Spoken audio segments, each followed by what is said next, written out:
श्रियकान्ताय कल्याणनिधये निधयेतिनाम् श्रीवेङ्कटनिवासाय श्रीनिवासाय मङ्गलम् लक्ष्मी सविभ्रमालोकसुभ्रूविभ्रमचक्षुषे चक्षुषे सर्वलोकानां वेङ्कटेशाय मङ्गलम् श्रीवेङ्कटाद्रिशृङ्गाग्रमङ्गलाभरणाङ्गये मङ्गलानां निवासाय श्रीनिवासाय मङ्गलम् सर्वावयव सौन्दर्य सम्पदा सर्वचेतसां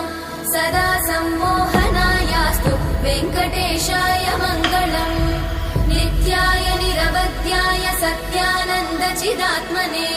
सर्वान्तरात्मने श्रीमद् वेङ्कटेशाय मङ्गलम् स्वतः सर्वविदे सर्वशक्तये सर्वशेषिने सुलभाय सुशीलाय वेङ्कटेशाय मङ्गलम्।